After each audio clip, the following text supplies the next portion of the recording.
Auzubillahiminash-shaytanir-rajim. Bismillahir-rahmanir-rahim. Dear students, Assalamu alaikum wa rahmatullahi wa barakatuhu. Class 7th subject Geography chapter 3rd Our Changing Earth. Peri bacho expose chapter putmi fir kres amiki questions yemas book questions root tum karuk az chis paran amik question number 4 give reasons achu dini reason amik godnukui part cha thayit some rocks have a shape of a mushroom ke kan chitis yam shape ch mushroom pat us mushroom ch ak giza is khewan ch mushroom saas to sarin pata mushroom ka chwanan tem ki pat ch ak kani asa ak chutan asa ta at kya ch shakal asa ta amik wajah kya ch asa amik reason ch as din the answer look at in desert rocks are in the shape of a mushroom due to active agent of erosion by wind.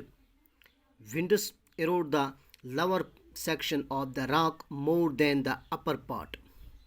Therefore, such rocks have narrow base and wider top. मेरे बच्चों पर ऐसे desert desert यानी रेगिस्तान तक तेज हवा पकान तम तेज हवा सह तेज हवा कन सह टकरावान इंसान सज हाइट तम कन यानी थज कन मिसाल के तौर पर यह कन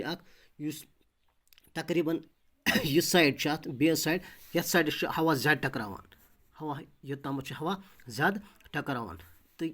हर हवा तूत अमिच स्ट्रांग यह मजबूती कहें हवास यानी तूत तेज हवा कह बनकन ज्यादा ये ज्यादा यह हवा टकराव ये कन सत नतीजा एरोड कर कन यानी यह फटरावान ये ज्यादा बनकन वार वार यह कन ग एरोड पत पे यूत हवा लगा कि यूत जोर कह हवास नतीजा पे यूत एरोड ग कि बन ग एरोड नतीज द्राव अत बनान वक्त वन अत बनान यह शक्ल यानी पेटकन अत कल यह बनान वारिया खुल बनकन अत यह बेस यह तंग बनान इतकन अत कई बनान यह शेप यानी मशरूम शेप अत बनान तवे हसा डेजर्टस मज कह कई मशरूम शेप दोयम रीजन दोयम दिन flood plains are very fertile flood plains तो सह क्या फर्टाइल तक क्या फर्टाइल सॉइल यानी जरखेज जमीन तो अत लिख answer they are fertile because rivers deposit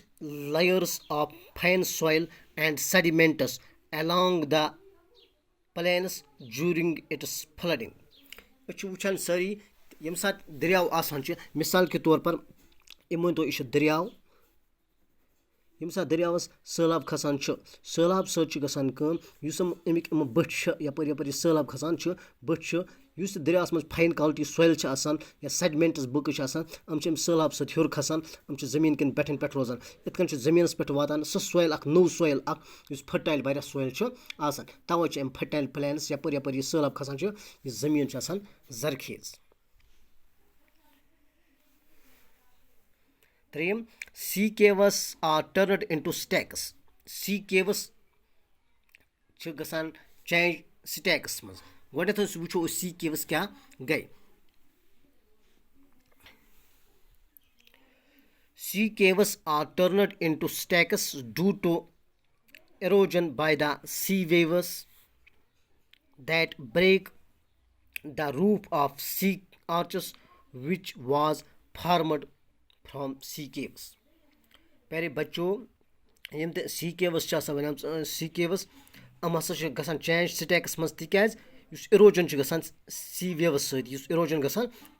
सह फटावान सी आर्चुक पेठम रूफ तथ फटावान सह पे वसित इतकन हसा रोजान बकी हिस्स रोजान सह रोजान सिर्फ स्टैक्स मज यानी एक साइड रोजान पूर आसान यानी सी क्लिप वुचान एक साइड रोजान बेक साइड रोजान थम्ब योत इतकन बनान स्टैक्स मिसाल के तौर पर अमिच मिसाल दिन बह इतकन तुम सात तेजी सान समंदरस मज चटान एक साइड अत आब तेजी सान लाइन नतीज द्राव ये वार वार इरोड करान यम क्लिप अत इरोड करान अत गसान यह शक्ल यानी अत CKO बनान मगर CKO पत्म साइड बंद आसान क्या बंद ये वारिया काल गसान यह बंद हिस्सा अत इरोड करान नतीज द्राव अपार यपोर आब तरान इतकन बनान यह अर्क अर्क महराब तिथे कन तिक अपार यपार यल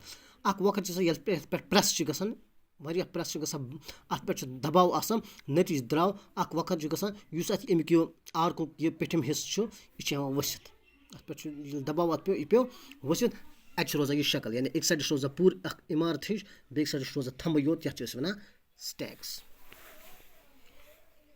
चूरम buildings collapse due to earthquake आम बीन सत बिल्डिंग वसित अमिक वजह क्या रीजन क्या most of the buildings collapse due to the vibration of the earthquake and also they are not made earthquake proof earthquake वजह से बिल्डिंग अक्सर collapse गसान तिकाज यम ते बिल्डिंग बनामच earthquake proof बनामच कह यानी इस earthquake आसान बीन